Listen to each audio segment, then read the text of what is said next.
10ನೇ ತರಗತಿ ಗಣಿತ ಅಧ್ಯಾಯ 2 ಬಹುಪದೋಕ್ತಿಗಳು ಚಾಪ್ಟರ್ 2 ಪಾಲಿನಾಮಿಯಲ್ಸ್. ಇವತ್ತಿನ ವಿಡಿಯೋದಲ್ಲಿ ಬಹುಪದೋಕ್ತಿಯ ಶೂನ್ಯತೆಗಳು ಹಾಗೂ ಸಹಗುಣಕಗಳ ನಡುವಿನ ಸಂಬಂಧ ಈ ವಿಷಯದ ಬಗ್ಗೆ ಕಲಿಯೋಣ. Relationship between zeros and coefficient of a polynomial. ಈ ಕಾನ್ಸೆಪ್ಟನ್ನು ಅರ್ಥ ಮಾಡಿಕೊಳ್ಳುವ. ಹಿಂದಿನ ವಿಡಿಯೋದಲ್ಲಿ ನಾವು ಬೇರೆ ಬೇರೆ ವಿಧದ ಬಹುಪದೋಕ್ತಿಗಳು ಹಾಗೆ ರೇಖಾತ್ಮಕ ಬಹುಪದೋಕ್ತಿ ಅಥವಾ ಲೀನಿಯರ್ ಪಾಲಿನಾಮಿಯಲ್ನ ಶೂನ್ಯತೆ ಅಥವಾ ಝೀರೋವನ್ನು ಹೇಗೆ ಕಂಡುಹಿಡಿಯಬಹುದು ಅಂತ ನೋಡಿದ್ದೇವೆ. ಯಾವುದೇ ಒಂದು ರೇಖಾತ್ಮಕ ಬಹುಪದೋಕ್ತಿಯನ್ನು ಕೊಟ್ಟಾಗ ಅದರ ಶೂನ್ಯತೆಯನ್ನು ಕಂಡುಹಿಡಿಯಲಿಕ್ಕೆ ನಾವು -b/a ಈ ಫಾರ್ಮುಲಾವನ್ನು ಉಪಯೋಗಿಸ್ತೇವೆ. ಅದನ್ನು ಮೈನಸ್ ಸ್ಥಿರಾಂಕ ಭಾಗಿಸು ಎಕ್ಸ್ನ ಸಹಗುಣಕ ಅಂತ ಹೇಳ್ತೇವೆ. ಇಲ್ಲಿ ಬಿ ಎನ್ನುವುದು ಸ್ಥಿರಾಂಕವಾಗಿದೆ, ಹಾಗೆ ಎ ಎನ್ನುವುದು ಎಕ್ಸಿನ ಸಹಗುಣಕವಾಗಿದೆ. ಅಥವಾ ಇಂಗ್ಲೀಷ್ನಲ್ಲಿ ಬಿ ಅಂದರೆ ಕಾನ್ಸ್ಟೆಂಟ್, ಹಾಗೆ ಎ ಅಂದರೆ ಕೋಎಫಿಷಿಯಂಟ್ ಆಫ್ ಎಕ್ಸ್ ಆಗಿದೆ. ಯಾಕೆಂದರೆ ನಾವು ರೇಖಾತ್ಮಕ ಬಹುಪದೋಕ್ತಿಯನ್ನು ಎ ಎಕ್ಸ್ ಪ್ಲಸ್ ಬಿ ಈ ಫಾರ್ಮಲ್ಲಿ ಬರೀತೇವೆ.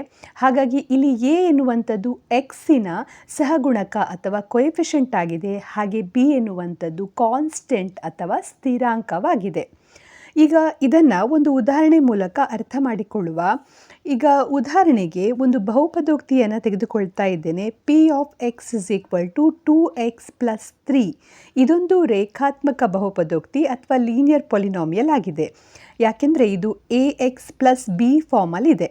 ಸೊ ಇದರ ಜೊತೆ ಕಂಪೇರ್ ಮಾಡಿದಾಗ ಇಲ್ಲಿ ಎಯ ಬೆಲೆ ಎಷ್ಟು ಅಂತ ನಾವು ಹೇಳ್ಬೋದು, a2 ಅಂತ ಹೇಳ್ಬೋದು. ಯಾಕೆಂದರೆ ಎಕ್ಸಿನ ಸಹಗುಣಕ ಕೋಎಫಿಷಿಯಂಟ್ ಆಫ್ x2 ಆಗಿದೆ, ಹಾಗಾಗಿ ಎಯ ಬೆಲೆಯಲ್ಲಿ 2.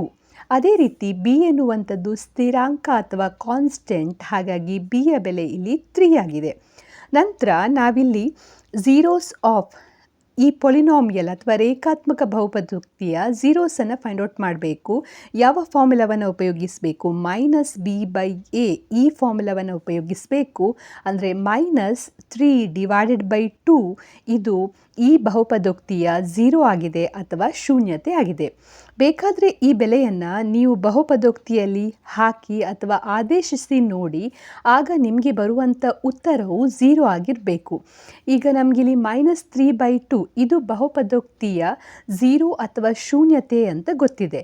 ಸೊ ಇಲ್ಲಿ ಎಕ್ಸ್ ಇರುವಂಥ ಜಾಗದಲ್ಲಿ ಈ ಬೆಲೆಯನ್ನು ಹಾಕ್ತಾ ಇದ್ದೇನೆ. ಸೊ ಪಿ ಆಫ್ -3/2 ಅಂತ ಹೇಳಿದರೆ 2 × -3/2 + 3. ಸೊ ಈ 2 ಮತ್ತು ಈ 2 ಕ್ಯಾನ್ಸಲ್ ಆಗಿ ಇಲ್ಲಿ -3 + 3 ಅಂತ ಹೇಳಿದರೆ 0 ಎನ್ನುವಂಥ ಉತ್ತರ ಬರ್ತದೆ. ಹಾಗಾಗಿ -b/a ಎನ್ನುವಂಥದ್ದು ax + b ರೇಖಾತ್ಮಕ ಬಹುಪದೋಕ್ತಿ ಅಥವಾ ಲೀನಿಯರ್ ಪಾಲಿನಾಮಿಯಲ್ನ ಶೂನ್ಯತೆ ಆಗಿದೆ. ನಂತರ ನಾವೀಗ ವರ್ಗ ಬಹುಪದೋಕ್ತಿ ಅಥವಾ ಕ್ವಾಡ್ರಾಟಿಕ್ ಬಹುಪದೋಕ್ತಿಯನ್ನು ಕೊಟ್ಟಾಗ ಅದರ ಶೂನ್ಯತೆಯನ್ನು ಯಾವ ರೀತಿಯಲ್ಲಿ ಕಂಡುಹಿಡಿಬೋದು ಅಂತ ನೋಡುವ. ಈಗ ಕ್ವಾಡ್ರಾಟಿಕ್ ಪಾಲಿನಾಮಿಯಲ್ ಅಥವಾ ವರ್ಗ ಬಹುಪದೋಕ್ತಿ ಅಂತ ಹೇಳಿದರೆ ಅದು ax² + bx + c ಈ ಫಾರ್ಮಲ್ಲಿ ಇರ್ತದೆ. ಹಾಗೆ ಅಲ್ಲಿ ಎಯ ಬೆಲೆಯು 0ಗೆ ಸಮವಾಗಿರುವುದಿಲ್ಲ. ಸೊ ಈ ರೀತಿಯಲ್ಲಿ ಇದ್ದಾಗ ಇದರ ಶೂನ್ಯತೆಯನ್ನು ಕಂಡುಹಿಡಲಿಕ್ಕೆ ಅಥವಾ ಶೂನ್ಯತೆಯ ಮೊತ್ತವನ್ನು ಹಾಗೆ ಶೂನ್ಯತೆಯ ಗುಣಲಬ್ಧವನ್ನು ಯಾವ ರೀತಿಯಲ್ಲಿ ಕಂಡುಹಿಡಿಬೋದು ಅಂತ ನಾವಿಲ್ಲಿ ನೋಡುವ. ಆಲ್ಫಾ ಮತ್ತು ಬೀಟಾಗಳು ವರ್ಗ ಬಹುಪದೋಕ್ತಿ ax² + bx + cಯ ಶೂನ್ಯತೆಗಳಾಗಿದ್ದರೆ x - ಆಲ್ಫಾ ಮತ್ತು x - ಬೀಟಾಗಳು ಈ ಬಹುಪದೋಕ್ತಿಯ ಅಪವರ್ತನಗಳಾಗಿರ್ತವೆ. If alpha and beta are the zeros of the quadratic polynomial, then x - alpha and x - beta are the factors of the polynomial. ಈ ರೀತಿಯಲ್ಲಿ ಕೊಟ್ಟಿದ್ದಾರೆ. ಸೊ ಇದನ್ನು ನಾವು ಒಂದು ಉದಾಹರಣೆ ಮೂಲಕ ಅರ್ಥ ಮಾಡಿಕೊಳ್ಳುವ. ಈಗ ಇಲ್ಲಿ ಪಿ ಆಫ್ ಎಕ್ಸ್ ಒಂದು ವರ್ಗ ಬಹುಪದೋಕ್ತಿ ಅಥವಾ ಕ್ವಾಡ್ರಾಟಿಕ್ ಪಾಲಿನಾಮಿಯಲನ್ನು ತೆಗೆದುಕೊಳ್ತಾ ಇದ್ದೇನೆ. 2x² - 8x + 6. ಈ ಪಾಲಿನಾಮಿಯಲ್ ಅಥವಾ ವರ್ಗ ಬಹುಪದೋಕ್ತಿಯನ್ನು ನಾವೀಗ ಸಾಲ್ವ್ ಮಾಡ್ತಾ ಹೋಗುವ. ಸೊ ಇದನ್ನು ಯಾವ ರೀತಿಯಲ್ಲಿ ಸಾಲ್ವ್ ಮಾಡ್ಬೋದು? ಇದರ ಶೂನ್ಯತೆಯನ್ನು ಕಂಡುಹಿಡಿಬೇಕಾದ್ರೆ ನಾವಿದು 0ಗೆ ಸಮವಾಗಿದೆ ಅಂತ ತೆಗೆದುಕೊಳ್ಬೋದು. ಸೊ ಇಲ್ಲಿ 2x² - 8x + 6 ಅಂತ ಇದೆ. ಸೊ ಇಲ್ಲಿ ಆ್ಯಡ್ ಮಾಡಿದಾಗ -8 ಬರಬೇಕು ನಮಗೆ ಉತ್ತರ. ಹಾಗೆ ಮಲ್ಟಿಪ್ಲೈ ಮಾಡಿದಾಗ 6 ಮತ್ತು 2 ಅಂತ ಹೇಳಿದರೆ 12 ಎನ್ನುವಂಥ ಉತ್ತರ ಬರಬೇಕು. ಸೊ ಈ ರೀತಿ ಬರುವಾಗೆ ನಾವು 2 ಫ್ಯಾಕ್ಟರ್ಸ್ ಅಥವಾ ಅಪವರ್ತನಗಳನ್ನು ಚೂಸ್ ಮಾಡಬೇಕು. ಸೊ ಯಾವುದನ್ನು ಚೂಸ್ ಮಾಡ್ಬೋದು? ಇಲ್ಲಿ 6 ಮತ್ತು 2 ಅನ್ನು ತೆಗೆದುಕೊಳ್ತೇನೆ. 6 × 2 12 ಆಗಿದೆ. ಹಾಗೆ ಇಲ್ಲಿ ಆ್ಯಡ್ ಮಾಡಿದಾಗ -8 ಬರಬೇಕು. ಹಾಗಾಗಿ -6 ಮತ್ತು -2 ಅನ್ನು ತೆಗೆದುಕೊಳ್ತಾ ಇದ್ದೇನೆ. ಸೊ ಇದೆರಡು ಅಪವರ್ತನಗಳನ್ನು ಇಲ್ಲಿ -8x ಇರುವಂಥ ಜಾಗದಲ್ಲಿ ಸಬ್ಸ್ಟಿಟ್ಯೂಟ್ ಮಾಡ್ತಾ ಇದ್ದೇನೆ. ಸೊ 2x² -8 ಇರುವಂಥ ಜಾಗದಲ್ಲಿ -6x -2x ಆಮೇಲೆ +6 ಅನ್ನು ಹಾಗೆ ಬರೀತಾ ಇದ್ದೇನೆ. -6x -2x ಅಂತ ಹೇಳಿದರೆ ಏನರ್ಥ? -8x ಅಂತಲೇ ಅರ್ಥ. ನೆಕ್ಸ್ಟ್ ಇಲ್ಲಿ 2 ಗ್ರೂಪಿಂಗನ್ನು ಮಾಡಿ ಇಲ್ಲಿರುವಂಥ 2 ಅನ್ನು ಹೊರಗಡೆ ತೆಗೆದಾಗ 2x ಅನ್ನು ಹೊರಗಡೆ ತೆಗೆದಾಗ ಇಲ್ಲಿ x ಉಳಿತಾ ಇದೆ. ಹಾಗೆ 2 3s are 6 3 ಮೈನಸ್ ಇಲ್ಲಿಂದ 2 ಅನ್ನು ಹೊರಗಡೆ ತೆಗೆದಾಗ ಇಲ್ಲಿ -2 ಅನ್ನು ಹೊರಗಡೆ ತೆಗಿತಾ ಇದ್ದೇನೆ. ಹಾಗಾಗಿ ಇಲ್ಲಿ x ಉಳಿತದೆ. ಇಲ್ಲಿ ಪ್ಲಸ್ ಇದ್ದದ್ದು ಮೈನಸ್ ಆಗ್ತದೆ. ಸೊ -3. ನೆಕ್ಸ್ಟ್ ಇಲ್ಲಿ ನಮಗೇನು ಉತ್ತರ ಸಿಗ್ತದೆ? ಇದರಲ್ಲಿ ನಾವು ಕಾಣ್ಬೋದು ಇಲ್ಲಿ 2x - 2 ಇದೆ. ಸೊ 2x - 2 ಹಾಗೆ ಇಲ್ಲಿ x - 3 ಇದೆ. x - 3. ನೆಕ್ಸ್ಟ್ ಇದರಲ್ಲಿ 2 ಇರೋದ್ರಿಂದ ಈ 2 ಅನ್ನು ಹೊರಗಡೆ ತೆಗೆದಾಗ 2 × x - 1 × x - 3 ಈ ರೀತಿ ನಮಗೆ ಬೆಲೆ ಸಿಗ್ತದೆ. ಸೊ ಇದು ಆ್ಯಕ್ಚುಲಿ ಈ ಬಹುಪದೋಕ್ತಿಯ ಅಪವರ್ತನವಾಗಿದೆ.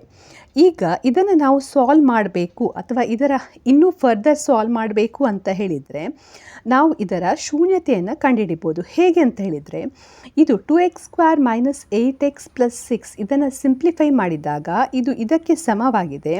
ಸೊ ಹಾಗಾಗಿ ನಾವಿಲ್ಲಿ ಏನು ಮಾಡುವ ಅಂದರೆ ಈ ಬೆಲೆಗಳು 0ಗೆ ಸಮವಾಗಿದೆ ಅಂತ ತೆಗೆದುಕೊಳ್ಬೋದು. ಈಗ x ಮೈನಸ್ ಇದು ಈಗ 0 ಆಗಬೇಕು ಅಂತಾದರೆ ಒಂದು ಇದು ಬೆಲೆ 0 ಆಗಿರಬೇಕು ಅಥವಾ ಇದು ಬೆಲೆ 0 ಆಗಿರಬೇಕು. ಯಾಕೆಂದರೆ 0 ಗುಣಿಸು ಯಾವುದೇ ಬೆಲೆ ಅಂದರೆ 0 ಉತ್ತರವನ್ನು ಕೊಡ್ತದೆ. ಹಾಗಾಗಿ ನಾವಿಲ್ಲಿ ಒಂದು x - 1 = 0 ಅಂತ ತೆಗೆದುಕೊಳ್ಬೋದು ಅಥವಾ x - 3 = 0 ಅಂತ ತೆಗೆದುಕೊಳ್ಬೋದು. ಆ ರೀತಿ ತೆಗೆದುಕೊಂಡಾಗ ನಮಗಿಲ್ಲಿ ಎಕ್ಸ್ನ ಬೆಲೆ 1 ಅಂತ ಸಿಗ್ತದೆ. ಹಾಗೆ ಇಲ್ಲಿ ಎಕ್ಸ್ನ ಬೆಲೆ -3 ಈ ಸೈಡ್ಗೆ ಬಂದು x = 3 ಅಂತ ಸಿಗ್ತದೆ. ಸೊ ಇದು ಈಗ ಈ ಪೊಲಿನಾಮಿಯಲ್ನ ಅಪವರ್ತನಗಳಾಗಿವೆ. ಅಂದರೆ 2x² - 8x + 6 ಅಂತ ಏನಿದೆ ಈ ವರ್ಗ ಬಹುಪದೋಕ್ತಿ ಅಥವಾ ಕ್ವಾಡ್ರಾಟಿಕ್ ಪೊಲಿನಾಮಿಯಲ್ ಇದರ ಅಪವರ್ತನಗಳು 1 ಮತ್ತು 3 ಆಗಿದೆ. ಅದನ್ನೇ ಇಲ್ಲಿ ಕೊಟ್ಟಿದ್ದಾರೆ. Alpha and beta are the zeros of the quadratic polynomial. ಇವುಗಳು ಇದರ ಅಪವರ್ತನಗಳಾದಾಗ ಆಗ ನಾವು ಏನು ಹೇಳ್ಬೋದು? ಒಂದು ವೇಳೆ ಝೀರೋಸ್ಗಳು ಆಗಿದ್ದಾಗ x - ಆಲ್ಫಾ ಮತ್ತು x - ಬೀಟಾ ಅಂದರೆ x - 1 ಮತ್ತು x - 3 ಇದನ್ನು ಫ್ಯಾಕ್ಟರ್ಸ್ ಅಥವಾ ಅಪವರ್ತನಗಳು ಅಂತ ನಾವಿಲ್ಲಿ ಹೇಳ್ಬೋದು. ಸೊ ಇದನ್ನು ನಾವಿಲ್ಲಿ ವರ್ಗ ಬಹುಪದೋಕ್ತಿಯ ಇಕ್ವೇಷನ್ ಏನಿದೆ ಅದರ ಮೂಲಕ ಅರ್ಥ ಮಾಡಿಕೊಳ್ಳುವ. ಇಲ್ಲಿ ಈಗ ax² + bx + c ಅಂತ ತೆಗೆದುಕೊಂಡಿದ್ದೇನೆ. ಇಲ್ಲಿ ನಮಗೆ ಸಿಕ್ಕಂಥ ಇಕ್ವೇಷನ್ ಏನಿದೆ 2 × x - 1 × x - 3 ಅಂತ ಇದೆ. ಈ 2 ಎನ್ನುವಂಥದ್ದು ಒಂದು ಕಾನ್ಸ್ಟೆಂಟ್ ಟರ್ಮ್ ಆಗಿದೆ. ಹಾಗೆ x - 1 ಮತ್ತು x - 3ಗಳು ಏನಾಗಿದೆ? ಇವುಗಳು ಫ್ಯಾಕ್ಟರ್ಸ್ ಆಗಿದೆ ಅಂದರೆ ಅಪವರ್ತನಗಳಾಗಿವೆ. ಸೊ ಇದನ್ನು ಈ ಫಾರ್ಮಲ್ಲಿ ಬರೆಯುವುದಾದರೆ ನಾವು ಹೇಗೆ ಬರೀಬೋದು? ಇದನ್ನು ಒಂದು ಕಾನ್ಸ್ಟೆಂಟ್ ಅಂತ ತೆಗೆದುಕೊಂಡ್ರೆ k × x - alpha x - beta ಅಂತ ಬರೀಬೋದು. ಸೊ ಅದನ್ನು ಜನರಲ್ ಫಾರ್ಮ್ ರೂಪದಲ್ಲಿ ಇಲ್ಲಿ ಬರೀತಾ ಇದ್ದೇನೆ. So k × x - alpha x - beta. ಇಲ್ಲಿ x - ಆಲ್ಫಾ ಮತ್ತು x - ಬೀಟಾ ಏನಿದೆ ಇದು ಈ ಬಹುಪದೋಕ್ತಿಯ ಅಪವರ್ತನವಾಗಿದೆ. ನೆಕ್ಸ್ಟ್ ಈಗ ಇದನ್ನು ಸಿಂಪ್ಲಿಫೈ ಮಾಡ್ತಾ ಹೋಗುವ. ಇಲ್ಲಿ ಕೆಯನ್ನು ಹಾಗೆ ಇಡ್ತಾ ಇದ್ದೇನೆ. x ಮತ್ತು x ಜೊತೆ ಮಲ್ಟಿಪ್ಲೈ ಮಾಡ್ತಾ ಇದ್ದೇನೆ. So x². ನೆಕ್ಸ್ಟ್ ಎಕ್ಸನ್ನು ಬೀಟಾ ಜೊತೆ ಮಲ್ಟಿಪ್ಲೈ ಮಾಡಿದಾಗ x beta minus alpha × x ಅಂತ ಹೇಳಿದರೆ x alpha minus plus. So plus alpha beta. Next here k × x² minus ಇಲ್ಲಿ ಎಕ್ಸನ್ನು ಹೊರಗಡೆ ತೆಗೆದಾಗ ಇಲ್ಲಿ ಏನು ಉಳಿತಾ ಇದೆ? ಇಲ್ಲಿ ಬೀಟಾ ಉಳಿತದೆ. ಹಾಗೆ ಇಲ್ಲಿ ಆಲ್ಫಾ ಉಳಿತದೆ. So beta next plus alpha ಎಕ್ಸನ್ನು ಹೊರಗಡೆ ತೆಗಿತಾ ಇದ್ದೇನೆ ಪ್ಲಸ್ ಆಲ್ಫಾ ಬೀಟಾ. ಸೊ ಇದನ್ನು ಇನ್ನೂ ಸಿಂಪ್ಲಿಫೈ ಮಾಡಿ ಕರೆಕ್ಟಾಗಿ ಬರೆಯುವ. ಸೊ ಕೆ ಇದನ್ನು ಮಲ್ಟಿಪ್ಲೈ ಮಾಡಿದಾಗ ಕೆ ಎಕ್ಸ್ ಸ್ಕ್ವೇರ್, ಕೆಯನ್ನು ಇದರ ಜೊತೆ ಮಲ್ಟಿಪ್ಲೈ ಮಾಡಿದಾಗ, ಹಾಗೆ ಇಲ್ಲಿ ಎಕ್ಸ್ ಇದೆ, ಹಾಗೆ ಇಲ್ಲಿ ಬೀಟಾ ಪ್ಲಸ್ ಆಲ್ಫಾ ಇದೆ. ಸೊ ಇಲ್ಲಿ ಮಲ್ಟಿಪ್ಲೈ ಮಾಡಿದಾಗ ಕೆ ಎಕ್ಸ್ ಅಂತ ಬರಿಬೋದು, ಇಲ್ಲದ್ರೆ K into alpha plus beta X plus K alpha beta ಅಂತ ನಮಗಿಲ್ಲಿ ಸಿಗ್ತದೆ. ಸೊ ಇಲ್ಲಿ ಏನು ಇಕ್ವೇಷನ್ ಇದೆ ಎಡಬದಿಯಲ್ಲಿ, A X square plus B X plus C ಎನ್ನುವಂಥ ಇಕ್ವೇಷನ್ ಇದೆ. ಸೊ ಇಲ್ಲಿರುವಂಥ ಬೆಲೆಗಳನ್ನು ಇದರ ಜೊತೆ ಕಂಪೇರ್ ಮಾಡ್ತಾ ಹೋಗಿ. ಇಲ್ಲಿ ಕೆ ಎಕ್ಸ್ ಸ್ಕ್ವೇರ್ ಇದೆ, ಅಂದರೆ ಕೆ ಎನ್ನುವಂಥದ್ದು ಯಾವುದಕ್ಕೆ ಸಮವಾಗಿದೆ? ಎಗೆ ಸಮವಾಗಿದೆ. ಹಾಗಾಗಿ ಇಲ್ಲಿ ಹೇಳ್ಬೋದು a is equal to k ಅಂತ ಹೇಳ್ಬೋದು. ಹಾಗೆ ಇಲ್ಲಿ ಬಿ ಎಕ್ಸ್ ಅಂತ ಇದೆ, ಇಲ್ಲಿ minus k into alpha plus b ಅಂತ ಇದೆ.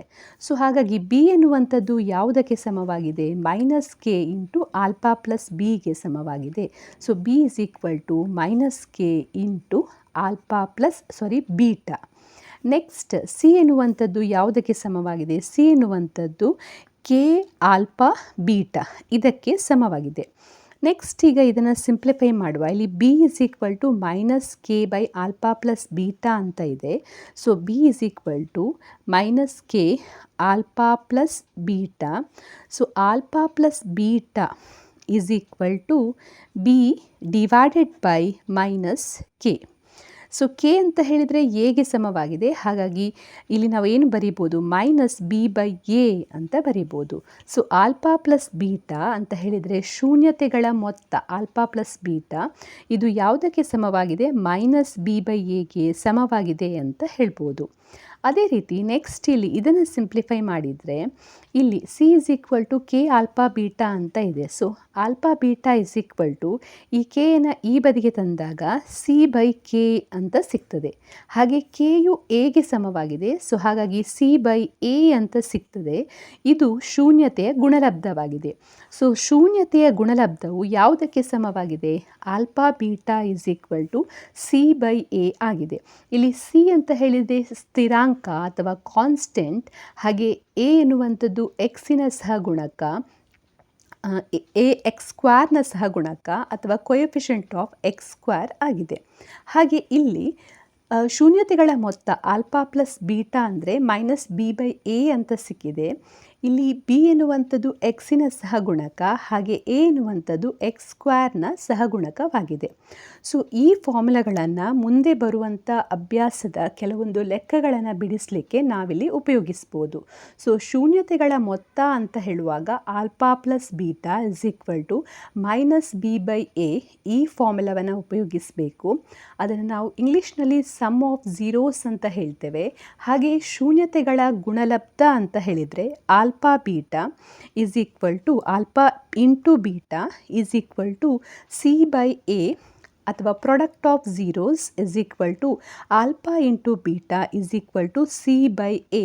ಈ ಫಾರ್ಮುಲಾವನ್ನು ನಾವಿಲ್ಲಿ ಉಪಯೋಗಿಸ್ಬೋದು. ಈಗ ನಾವು ಹಿಂದೆ ತೆಗೆದುಕೊಂಡಂಥ ಎಕ್ಸಾಂಪಲ್ ಏನಿದೆ, ಈ ಎಕ್ಸಾಂಪಲಲ್ಲಿ ಈ ಫಾರ್ಮುಲಾವನ್ನು ಹಾಕಿ ನೋಡುವ. ಇಲ್ಲಿ ಎಕ್ಸ್ ಇಸ್ ಈಕ್ವಲ್ ಟು 1 ಅಂತ ಸಿಕ್ಕಿದೆ, ಹಾಗೆ ಇಲ್ಲಿ ಎಕ್ಸ್ ಇಸ್ ಈಕ್ವಲ್ ಟು 3 ಅಂತ ಸಿಕ್ಕಿದೆ. ಅಂದರೆ ಏನರ್ಥ? ಇಲ್ಲಿ ಇದು ಆಲ್ಫಾ ಆಗಿದೆ, ಹಾಗೆ ಇದು ಬೀಟಾ ಆಗಿದೆ. ಸೊ ಸಮ್ ಆಫ್ ಝೀರೋಸ್ ಅಂತ ಹೇಳಿದರೆ ಆಲ್ಫಾ ಪ್ಲಸ್ ಬೀಟಾ ಅಂದರೆ 1 ಪ್ಲಸ್ 3 ಅಂತ ಹೇಳಿದರೆ 4 ಎನ್ನುವಂಥ ಉತ್ತರ ಸಿಗ್ತದೆ. ಹಾಗೆ ಪ್ರಾಡಕ್ಟ್ ಆಫ್ ಝೀರೋಸ್ ಅಂತ ಹೇಳಿದರೆ ಆಲ್ಫಾ ಇಂಟು ಬೀಟಾ ಅಂತ ಹೇಳಿದರೆ 1 ಇಂಟು 3 ಅಂತ ಹೇಳಿದರೆ 3 ಎನ್ನುವಂಥ ಉತ್ತರ ಸಿಗ್ತದೆ. ನೀವು ಬೇಕಾದರೆ ಇದನ್ನು ಫಾರ್ಮುಲಾದ ಮೂಲಕ ಕೂಡ ಸಿಂಪ್ಲಿಫೈ ಮಾಡಿ ನೋಡ್ಬೋದು. ಸೊ ಸಮ್ ಅಂತ ಹೇಳಿದರೆ minus B by A, minus B by A. ಈಗ ಈ equation A X square plus B X plus C ಈ ಫಾರ್ಮಲ್ಲಿದೆ. ಇದನ್ನು ಇದರ ಜೊತೆ ಕಂಪೇರ್ ಮಾಡಿದರೆ ಇಲ್ಲಿ ಎಯ ಬೆಲೆ ಎಷ್ಟಾಗಿದೆ? ಎಯ ಬೆಲೆ ಇಲ್ಲಿ 2 ಆಗಿದೆ, ಹಾಗೆ ಬಿಯ ಬೆಲೆ ಇಲ್ಲಿ ಮೈನಸ್ 8 ಆಗಿದೆ, ಹಾಗೆ ಸಿಯ ಬೆಲೆ 6 ಆಗಿದೆ. So minus B by A ಅಂತ ಇದೆ. So minus B by A ಅಂತ ಹೇಳಿದರೆ ಮೈನಸ್ ಆಮೇಲೆ ಪುನಃ ಬಿ ಅಂತ ಹೇಳಿದರೆ -8 ಡಿವೈಡೆಡ್ ಬೈ ಎ ಅಂತ ಹೇಳಿದರೆ 2. So 2 1s are 2 4s are minus plus ಆಗ್ತದೆ. ಸೊ ಇಲ್ಲಿ 4 ಎನ್ನುವಂಥ ಉತ್ತರ ಸಿಗ್ತದೆ ಸಮ್.